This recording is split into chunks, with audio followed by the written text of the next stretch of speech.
Angel broking లో demat account open చేసి trade చేసి 10 షేర్లు బోనస్ గా పొందండి. జస్ట్ సైన్ అప్ అయితే చాలు. మీ ఫోన్ నంబర్ ఎంటర్ చేసి ఓటీపీ ఎంటర్ చేయండి. ఆ తర్వాత పాన్ కార్డ్, ఆధార్ కార్డ్, అలాగే బ్యాంక్ స్టేట్మెంట్ కూడా అప్లోడ్ చేయండి. ఆ తర్వాత ఓ సెల్ఫీ, ఓ ఈ-సైన్ చేస్తే చాలు. మీ అకౌంట్ 24 గంటల్లో యాక్టివేట్ అయ్యాక మా నంబర్ కి యాక్టివేట్ అని వాట్సాప్ చేయాలి. ఆ తర్వాత మీ డీమ్యాట్ అకౌంట్ లో మేము చెప్పిన 10 బ్యాంకింగ్ షేర్స్ బై చేసి స్క్రీన్ షాట్ పెడితే చాలు. ఆ అమౌంట్ మీకు యూపీఐ ద్వారా పంపిస్తాము. అంటే మీకు 10 షేర్లు బోనస్ గా వచ్చినట్టే. ఆ తర్వాత మీరు ఆ షేర్స్ ని సెల్ చేసుకుంటారో ఇన్వెస్ట్ చేసుకుంటారో మీ ఇష్టం. డిస్క్రిప్షన్ లో ఉన్న లింక్ ద్వారా మాత్రమే మీకు ఈ బోనస్ షేర్లు వస్తాయన్నది మాత్రం గుర్తుపెట్టుకోండి. Hot summer cool news. మే హూనా టెన్షన్ మత్తులో అంటున్న మోడీ. ఇంటిని చల్లగా ఉండటానికి కొత్త స్కీమ్. సమ్మర్ వచ్చింది కదా, ఎండలకు అల్లాడిపోతున్నారా? టెన్షన్ మత్తులో మీ అందరి కోసం చల్లని కూల్ న్యూస్ తీసుకొచ్చాను. మన మోడీ తాత హాట్ సమ్మర్ని కూల్ చేయటానికి PM Modi AC Yojana scheme తీసుకురాబోతున్నాడట. ఈ స్కీముతో అందరికీ ఏసీలు అందించడమే కాదు, విద్యుత్ ఆదా చేయటం ముఖ్య ఉద్దేశమట. అంతేకాదండోయ్, పీఎం మోడీ ఏసీ యోజన స్కీంలో ఏసీ కొంటే భారీ డిస్కౌంట్ పొందవచ్చు. ఈ స్కీముకు సంబంధించి త్వరలోని అధికారిక ప్రకటన వెలువడనుందని సమాచారం.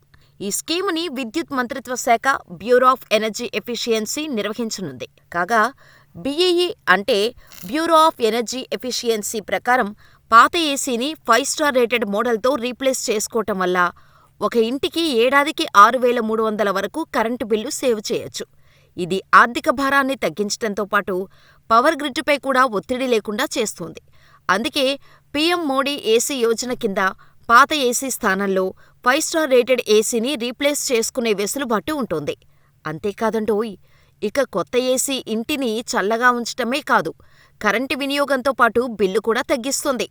ఈ ఏసీ పొందటం ఎలా అనే డౌట్ మీకొచ్చే ఉంటుంది. అక్కడికే వస్తున్నా. మోడీ ఇచ్చే 5 స్టార్ ఏసీని ఇంటికి తెచ్చుకోవడం చాలా సింపుల్. కరెంటు ఎక్కువగా వినియోగించే ఏసీని రీసైక్లింగ్ కేంద్రంలో ఇవ్వాలి. మీకు వారు ఒక సర్టిఫికేట్ ఇస్తారు. దాంతో మీకు కొత్త ఏసీపై డిస్కౌంట్ లభిస్తుంది. కొత్త ఏసీ కొనుగోలు చేసే కస్టమర్లకు ఎల్జీ, వోల్టాస్, బ్లూస్టార్ వంటి కంపెనీలు పాత ఏసీకి బదులు డిస్కౌంట్ ఇస్తాయట.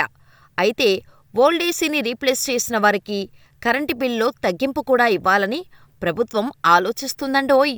మోడీ అన్నట్టుండి ఈ స్కీమ్ ఎందుకు తీసుకువచ్చినట్టు అనుకుంటున్నారా? 2023-24 నాటికి 1.1 కోటి ఏసీలు అమ్ముడైనట్టు గణాంకాలు చెబుతున్నాయట. ఇందులో భాగంగానే కరెంటు వినియోగం తగ్గించాలనే ఉద్దేశంతో మోడీ ప్రభుత్వం ఈ నిర్ణయం తీసుకున్నట్టు తెలుస్తోంది.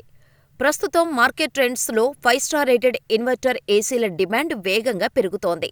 ఎందుకంటే ఇవి పాత ఏసీల కంటే 30-40% తక్కువ విద్యుత్తుని వినియోగిస్తాయి. అందుకే ప్రధాని కూడా ఈ స్కీమును ప్రధానంగా తీసుకున్నట్టు తెలుస్తోంది.